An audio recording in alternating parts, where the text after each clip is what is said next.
In the next few videos, we'll be exploring a classic computer science problem. The problem involves sorting a list of objects from smallest to largest. As you'll soon see, there are many different ways to do this. In this lecture, you're going to learn about the bubble sort algorithm. To learn about bubble sort, we'll start with an example. Here is the first list that we'll sort. It has the values 7, 3, 5, and 2. And we're going to follow the bubble sort algorithm to sort it. We're going to start at index 0, which I'm going to label with I, and work towards the end of the list, which I'm going to label with E. We'll start by bubbling the largest item in the list into the rightmost position. We do that by comparing the item at index I, the 7, with the item at index I plus 1. Because 7 is greater than 3, we'll swap these. Now the 3 is at index 0, and the 7 is at index 1.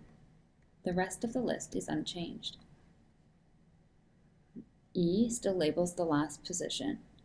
We move the I to above index 1, because we're about to compare the item at index 1 with the item at index 2. We compare the item at index I with the item at index I plus 1. 7 is larger than 5, so those items are swapped as well. The I is now above the item at index 2, and the E, again, is still over the last item of the list. The item at index I, the 7, is compared with the item at I plus 1, the 2, and those items are swapped.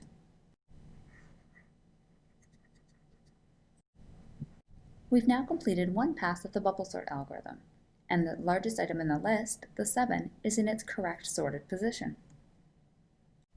We'll start the second pass of the algorithm.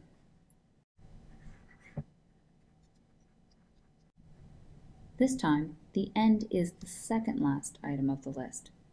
The last item is already sorted. And we still start at the beginning, so we'll label that with I.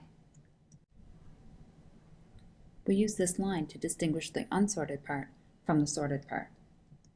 Like before, we compare the item at index I with the one at I plus 1, and we swap if necessary. In this case, we don't need to swap the 5 and the 3.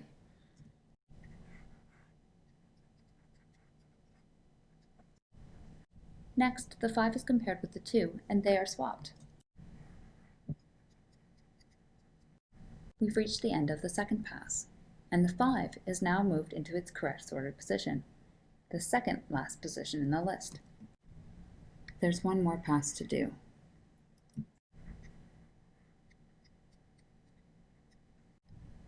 The sorted part of the list now has 2 items in it. I begins at index 0, and this time the end is at index 1, the last item in the unsorted part of the list. The item at index I is compared with the 1 at I plus 1, and the 3 and 2 are swapped. The third pass through the algorithm is complete, and the list is now sorted. Now that we've seen a specific example, we'll draw a few pictures of the state of the list in general as the algorithm progresses. At the beginning, the entire list is unsorted.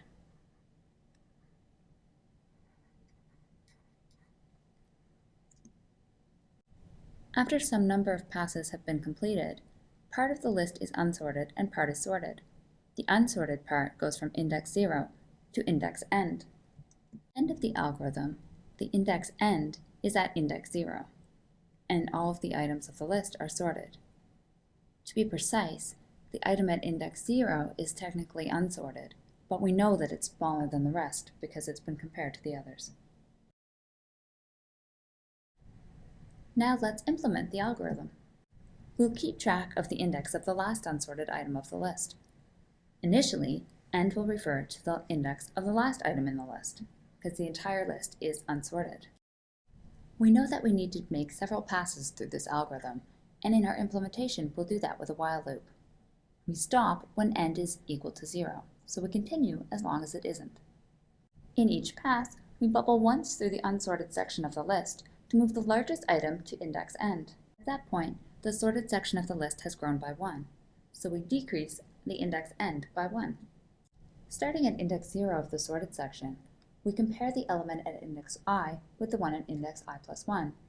If it's larger than it, we swap the items. Notice that we're using a new notation. The list at index I is assigned the item of the list originally at I plus 1, and the list at I plus 1 is assigned the item originally at index I. Also notice the for loop header.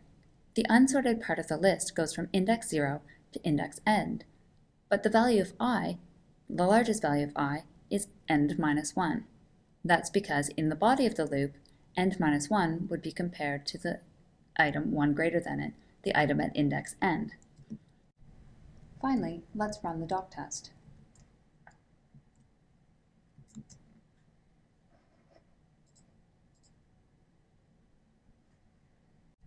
The test case passed, so there's no output in the shell.